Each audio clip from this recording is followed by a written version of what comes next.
Okay doctor గారు, so pregnant lady గర్భంలోని పిండం పైన సర్జరీ ఎప్పుడు చేస్తారు? మంచి ప్రశ్న అమ్మ. ఎందుకంటే అసలు ప్రెగ్నెన్సీ వచ్చినప్పుడు తల్లికైనా ప్రాబ్లం వస్తే తల్లికే సర్జరీ సరిగా చేయం మేము. ఎందుకంటే ఆ సర్జరీ చేసినప్పుడు ఆ లోపల పిండంకి ఏమైనా అవుతుందేమో, తల్లికి అనెస్థీషియా ఇస్తే బిడ్డకు అపాయం జరగచ్చు. కాబట్టి ప్రెగ్నెంట్ లేడీలో కిడ్నీ స్టోన్ వచ్చింది అనుకుందాం, అమ్మ ఇట్లా ఒకట్లా ట్యాబ్లెట్స్ నడిపియండి, బిడ్డ డెలివరీ అయినాక చూద్దాం మీ స్టోన్ తీసేస్తాం అంటాం. అలాంటిది తల్లి గర్భంలో ఉన్న బిడ్డకు సర్జరీ అది చేయడం సాధ్యమేనా? చేస్తే రిజల్ట్స్ ఉంటాయా? ఎందుకు చేస్తారు? అసలు ఆ కష్టం ఎందుకు వస్తుంది చూద్దాం. నార్మల్గా తల్లి గర్భంలో ఉన్నటువంటి బిడ్డ చుట్టూ కొంత వాటర్ ఉంటుందండి, ఉమ్మనీరు అంటాం మనం. ఉమ్మనీరు ఒక కుషన్ లాగా యాక్ట్ చేస్తుంది, బిడ్డ కదలడానికి కానీ ఆడుకోవడానికి కానీ కాలు చేతులు విదిలించుకోవడానికి కానీ ఉంటుంది. అది ఎవరు తయారు చేస్తున్నారు అంటే బిడ్డనే తయారు చేసుకుంటుందండి.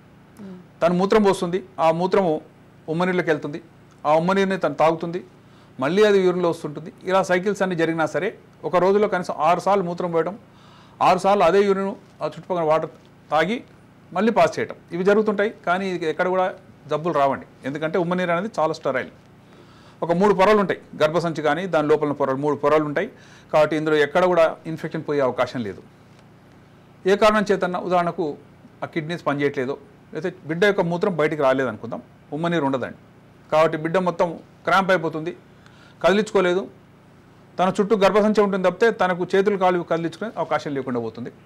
దాన్నే ఆలిగోహైడ్రామ్నిస్ అంటారు. అంటే ఉమ్మనీరు తక్కువ ఉంది. ఎందుకు తక్కువ ఉంది అది చూద్దాం. అనేక కారణాలు ఉన్నాయి దానికి. బిడ్డ ఇక్కడ చూడండి, మీరు జాగ్రత్తగా గమనిస్తే మీకు అర్థమవుతుంది. ఇది బిడ్డ యొక్క తల, ఇది బ్రెయిన్, ఇక్కడ ముక్కు, ఇది నోరు, ఇది ఛాతీ భాగం, ఇది పొట్ట భాగం.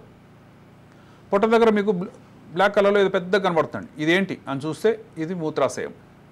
జనరల్గా బిడ్డ యొక్క మూత్రాశయం 5 మిల్లీలీటర్లు మాత్రమే, అంటే ఒక స్పూన్ అంత మాత్రం ఉంటుందండి. కానీ ఇక్కడ ఎంత ఉంది? ఆల్మోస్ట్ 120 మిల్లీలీటర్లు ఉండేటువంటి బ్లాడర్ ఉంది. అంటే మూత్రము బిడ్డ పాస్ చేయలేకపోతుంది కాబట్టి పొట్ట ఉబ్బిపోతుంది. ఎందుకు ఇట్లా అవుతుంది? బిడ్డ మూత్రం ఎందుకు పోయలేకపోతుంది? ఏం కష్టం వచ్చి చూద్దాం. లోపల ఉన్నటువంటి ఇప్పుడు దీని కింద ఇది బ్లాడర్ అండి, బ్లాడర్ కింద నాళం ఉంటుంది.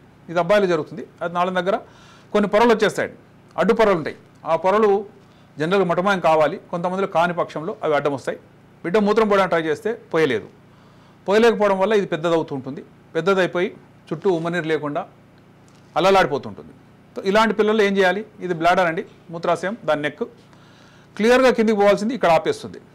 దీన్నే పోస్టీరియర్ యూరెథ్రల్ వాల్వ్ అంటాం. సన్నటి పొరలా ఉంటాయి, కానీ మూత్రాలు మాత్రం బయటకు రానియవు. బిడ్డ చెప్పుకోలేదు, బిడ్డను మనం ముట్టుకోలేము, బిడ్డ గురించి మనమేం పెద్దగా టెస్ట్ చేయలేము. ఒక స్కానింగ్ చేసినప్పుడు తెలిసిపోతుందండి బ్లాడర్ బాగా ఎన్లార్జ్ అయింది. 5 ml ఉండవలసింది చాలా పెరిగిపోతుంది, అంటే అవుట్లెట్ సరిగా లేదనమాట. అవుట్లెట్ని మనం తయారు చేద్దాం. ఎలా తయారు చేస్తుంటాం? ఉదాహరణకు ఈ బిడ్డను మనం ఏం చేయలేదు అనుకుందాం, బ్లాడర్ పెరిగింది, చాలా పెద్దదైంది, మనం పట్టించుకోలేదు, లేకపోతే అమ్మాయి హాస్పిటల్కి రాలేదు అనుకుందాం. బిడ్డ చనిపోతుందండి. చనిపోయినప్పుడు ఏమైంది? మూత్రం ఫుల్గా ఉండి బయటకు రాలేక రివర్స్ వెళ్ళిపోయిందండి, కిడ్నీలోకి వెళ్ళిపోయింది. కిడ్నీలోకి వెళ్ళి 2 కిడ్నీస్ దెబ్బతిన్నాయి, అందువల్ల బిడ్డ చనిపోయింది. అంటే మూత్రం బయటకు రాకపోతే మనిషి చనిపోతాడు. ఒక అడల్ట్ అయినా అంటే గర్భస్థ శిశువు అయినా సరే అదే ప్రమాదం, యూరిన్ బయటకు రావాల్సిందే. మరి బిడ్డనేమో తల్లి గర్భంలో ఉంది, ఇప్పుడు మనం ఎట్లా బయటకు తెస్తాం? తేకపోతే బిడ్డ చనిపోతుంది, తేవాలంటే లోపల ఉంది. అదే ఫీటల్ సర్జరీ అంటాం. అది ఎట్లా చేస్తారో చూద్దాం. బిడ్డ కనుక చుట్టుపక్కల వాటర్ లేకపోతే ఏమవుతుంది? కాళ్ళు చేతులు కొంగర తిరుగుతాయండి, అంటే చేతులు ఇట్లా లోపలికి వెళ్ళిపోతాయి, లేక కాళ్ళు కూడా ముడుచుకుపోతాయి. దాన్నే టాలిపస్ ఈక్వైనా వేరియస్ అంటారు. ఆ లోపలికి ఉండడము, మొత్తం వేళ్ళని కలిసి ముద్దయిపోవటము, బయటకు వచ్చినా సరే వాళ్ళు సరిగా కదిలించలేకపోవడం, ఇవన్నీ సమస్యలు. కాబట్టి అర్జెంటుగా ఇది ఎలా తెలుసుకుంటాం అంటే స్కానింగ్లో చూసినప్పుడు బిడ్డ చుట్టూ వాటర్ లేదు అంటే అది గ్రేట్ ఎమర్జెన్సీ అండి. అసలు ఆ ఎమర్జెన్సీలో బిడ్డ చనిపోయే ప్రమాదం కాబట్టి అర్జెంటుగా ఏమైనా చేయాలి, ఉమ్మనీరుని తీసుకురావాలంటే ఏం చేస్తాం? ఈ సర్జరీలను చేసే ముందు తల్లి పొట్టలో కొంత వాటర్ ఇంజెక్ట్ చేయొచ్చాడు. చిన్న నీటి ఒకటి పొట్ట దగ్గర పెట్టి బిడ్డకు అపాయం లేకుండా బయట నుంచి గ్లూకోజ్ బాటిల్ పెట్టేస్తాం.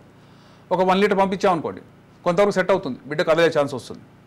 ఇది చనిపోయిన అంటే కిడ్నీస్ పనిచేయక లేక మూత్రం బయట రాక చనిపోయిన బిడ్డలండి వీళ్ళ ఫేస్ చూస్తుంటే దీన్ని పాటర్ ఫేసెస్ అంటారు. పాటర్ అయినా పెద్ద యూరాలజిస్ట్ అండి. ఆయన గమనించింది ఏంటి అంటే వాళ్ళ కళ్ళు ఈ లైన్ చాలా లాంగ్ ఉంటుంది, కింద ఒక పెద్ద ఫోల్డ్ ఉంటుంది, వాళ్ళ చిన్నదిగా ఉంటుంది, తల పెద్దదిగా ఉంటుంది, బాడీ మొత్తం వాటర్ ఉంటుంది. ఇది పాటర్ ఫేసెస్ అంటారు. ఇలా కనుక స్కానింగ్లో మనకు కనబడింది అనుకోండి, అంటే బిడ్డ చనిపోయే ప్రమాదం ఉంది. తల్లికి తెలియదండి, తల్లి నేను మోస్తున్నా అనుకుంటుంది, బాగానే ఉంటుంది అనుకుంటుంది. కానీ బిడ్డకు ఒక ఎమర్జెన్సీ వచ్చిందని బయటకు తేలేకపోతే ఏమవుతుంది? చేతులు ముసలోడి చేతులు ఉంటాయండి. ముసలోళ్ళకి ఎలా ఉంటాయి? స్కిన్ కొంచెం ఎక్కువ ఫోల్డ్ అవుతుంటుంది. ఆ ముడతలు చూసేసి ఆ ఏజ్ పర్సన్ ఇతను అనుకుంటాం మనం. కానీ అప్పుడు పుట్టని బిడ్డ, అప్పుడు ఇంకా జన్మని కూడా తీసుకున్నటువంటి బిడ్డకి ఇలా ముడతలు అయినాయి అంటే దీన్ని అర్జరీ అంటారు. అంటే ముసలోళ్ళ స్కిన్ వచ్చింది, ఎందుకంటే కిడ్నీ పనిచేయలేదు. సరే, ఇది ఎట్లా పనిచేద్దాం చూద్దాం. మూత్రాశయ సంచి మొత్తం వాటర్తో ఉంది, బయట ఉమ్మనీరు లేదు. కాబట్టి మనం ఏం ఆలోచిస్తాం అంటే ఓ చిన్న ట్యూబ్ కనుక మూత్రాశయానికి దీనికి మధ్యలో కనుక కనెక్షన్ ఇచ్చామనుకోండి, ఈ వాటర్ మొత్తం ఉమ్మనీరుగా బయటకు వచ్చేస్తుంది. ఆ తర్వాత ఆటోమేటిక్గా బిడ్డ రికవర్ అయ్యే ఛాన్స్ ఉంటుంది. ఎందుకంటే బ్లాడర్లో ఎప్పుడైతే ప్రెషర్ తగ్గిపోయిందో కిడ్నీస్ కూడా రికవర్ అవుతాయి. దానికి చేసే పద్ధతి పేరే ఫల్గరేషన్ అంటాం. ఇక్కడ చూడండి, ఇది మూత్రాశయము, ఇక్కడ ఉన్నది మూత్రాశయం, ఇక్కడ ఉన్నది ఉమ్మనీరు. ఈ రెండింటి మధ్యలో కనెక్షన్ ఇవ్వడానికి ట్రై చేస్తున్నాం. ఎలా ఇస్తారు చూద్దాం. మంచి సర్జరీ అండి. ఇది మేము చేసినప్పుడు మాకు కూడా ఆశ్చర్యంగా ఉండేది. ఈ బిడ్డ మీద మనం ఆపరేషన్ చేస్తున్నాం అంటే ప్రెగ్నెంట్ లేడీ మీద చేస్తున్నాం. మనం ప్రెగ్నెంట్ లేడీ మీద మనం సర్జరీ చేస్తున్నాం. ఎవరికి చేస్తున్నాం? లోపల పిండానికి చేస్తున్నాం. ఇప్పుడు నేను ఇంతవరకు మాట్లాడాను, ఇది బ్లాడర్, దాని కింద ఒక చిన్న పొర ఉంది. ఈ పొర అప్పటికప్పుడు తీయాలంటే చాలా చిన్న ప్రాణం అండి, దీనిలోకి పోయి మనం తీయలేం. అడల్ట్స్కి అయితే మేము ఎండోస్కోప్ పాస్ చేసి కట్ చేసేస్తాం, ఈజీ అది. కానీ ఇప్పుడు బిడ్డ లోపల ఉంది కాబట్టి ఇది చేయడం కష్టం, కాబట్టి చేయడం వల్ల అబార్షన్ ఛాన్సెస్ పెరుగుతాయి. కాబట్టి చేసే ప్రొసీజర్ ఏంటో చూద్దాం. ఇక్కడ లోపల బ్లాడర్లో ఉన్న వాటర్కి బయట ఉన్న ఉమ్మనీరుకి ఒక చిన్న కనెక్షన్ ఇస్తాం. అదేంటో చూద్దాం ఇక్కడ. ఎందుకంటే మనం లోపలికి చూస్తే ఇలా ఉంటుందండి, ఇంత పెద్ద రంధ్రం ఉండవలసిన చోట చిన్న స్లిట్ కనబడుతుంది. కాబట్టి ఈ పొర కట్ చేయాలి, అడ్డం కట్ చేసేస్తాం. ఇలా కట్ చేస్తే సరిపోతుంది. ఆ కట్ చేయలేని పక్షంలో ఏం చేస్తున్నాం, ఎండోస్కోపీ ద్వారా చేసే పరిస్థితులు కూడా ఉన్నాయండి. అంటే తల్లి గర్భసంచిలో ప్రవేశించి ఫైన్ ఎండోస్కోప్ పాస్ చేసి బిడ్డ యొక్క మూత్రనాళంలో చిన్న కరెంట్ అలా ఇస్తే, స్పార్క్ ఇస్తే చాలు, ఆ పొరలు కట్ అయిపోతాయి.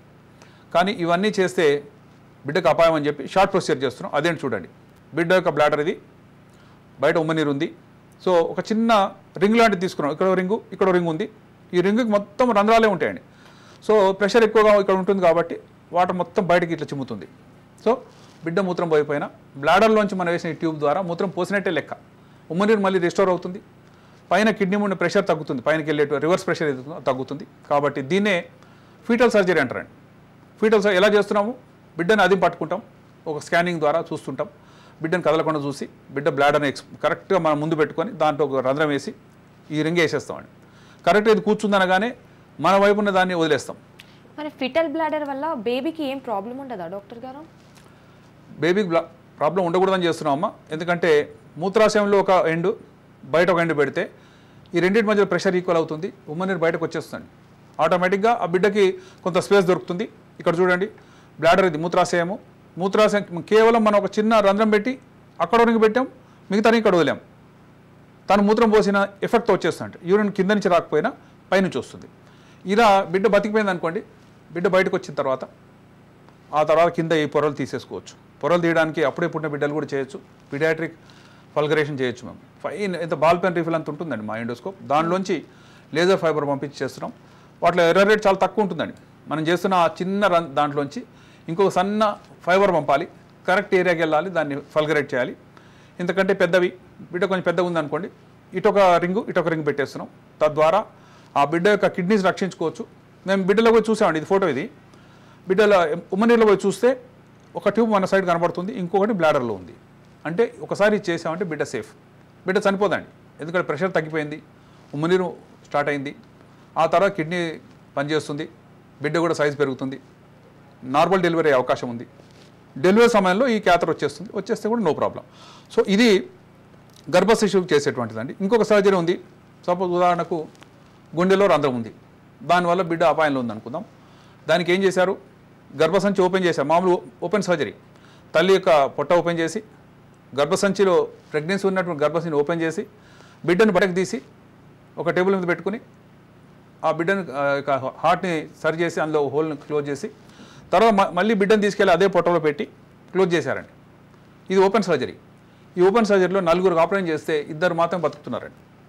కాబట్టి ఇలాంటి కాంప్లెక్స్ సర్జరీస్ జనరల్గా పేరెంట్స్ కన్సెంట్ ఇవ్వరండి. ఎందుకంటే 2 చనిపోతారు, 4లో 2 చనిపోతారంటే మేబీ కొంతమంది ఒప్పుకుంటారు, కొంతమంది ఒప్పుకోకపోవచ్చు. కాబట్టి ఈ ఓపెన్ సర్జరీ కంటే కూడా ఎండోస్కోపీ ద్వారా ఏదైనా చేయగలిగితే చేయండి. తద్వారా ఆ బిడ్డను రక్షించవచ్చు, ఆ ప్రెగ్నెన్సీ వేస్టేజ్ కాపాడవచ్చు, వేస్ట్ కాకుండా చూసుకోవచ్చు. ఏ తల్లి అయినా సరే ఎందుకు మోస్తుందని బిడ్డని, ఆరోగ్యవంత బిడ్డ కావాలని కోరుకుంటుంది. అబ్బాయి అమ్మాయి అనేది అవసరం లేదండి ఎవరికి. ఎందుకంటే బయటకు వచ్చినాక ఒక వికలాంగులు పుట్టడం, బుద్ధిమాంద్యత పుట్టడం అదొక డిజాస్టర్. అమ్మాయిలైనా పర్లేదు, మాకు సంతోషం, 4 అమ్మాయిలు పర్లేదు, కానీ ఆరోగ్యం ఉంటే చాలు అనేటువంటి పేరెంట్స్ కోకొలలు. కాబట్టి మేము చేసే ఈ ప్రయత్నంలో ఏ బిడ్డ కూడా తల్లి గర్భంలో ఉమ్మనీళ్ళక చనిపోకూడదనే ప్రయత్నం, అందుకు చేసే ఫీటల్ సర్జరీ ఇంకా అడ్వాన్స్ అవుతుందండి. మేము 2 సర్జరీస్ చేసాము, ఇందులో ఒక బిడ్డ బతికిందండి. ఓపెన్ చేసాము, బిడ్డను బయటకు తీసుకొచ్చాం, బిడ్డ బతికుందండి. 28 వీక్స్ అప్పుడు బ్రతికుంది, కదులుతుంది. ఆమె ఫ్లో అలాగే అంటే ఆమెకు అంబిలికల్ కార్డ్ కట్ చేయమండి, తల్లి నుంచే ఫ్లో వస్తూనే ఉంటుంది, మనం సర్జరీ చేసుకుంటాం, గబుక్కని లోపల పెట్టేస్తాం. అలా చేసినప్పుడు ఆ బిడ్డ బతికితే సంతోషం, లేని పక్షం ఎలాగో ఆ బిడ్డలు చనిపోబోతున్నారు. కాబట్టి this surgery is a good surgery. కష్టమైనప్పటికీ కూడా పీడియాట్రిక్ ఐసీయూ ఉండాలి, మంచి ఫెసిలిటీస్ ఉండాలి, మళ్ళీ సూపర్ స్పెషల్ సర్జన్స్ ఉండాలి. తద్వారా ఒక బిడ్డని, అపాయంలో ఉన్న బిడ్డను రక్షించే అవకాశం వస్తుంది. అందుకే మేము చెప్తాం, ప్రెగ్నెంట్ లేడీస్ తప్పకుండా పిలిచినప్పుడు స్కానింగ్ చేయించుకోవాలి. స్కానింగ్ ద్వారా అనేక సైలెంట్ కండిషన్ గుర్తించవచ్చు, వాటి పరిష్కరించవచ్చు. లేని పక్షంలో బిడ్డ చనిపోతే అయ్యో నా కర్మ, నా దురదృష్టం, బిడ్డ చనిపోయింది పొట్టలో అనుకుంటారు. అలా కాదండి, ప్రతిదానికి ఒక రీజన్ ఉంటుంది. ఆ రీజన్ గుర్తిస్తే if there is a chance, certainly we can save the child.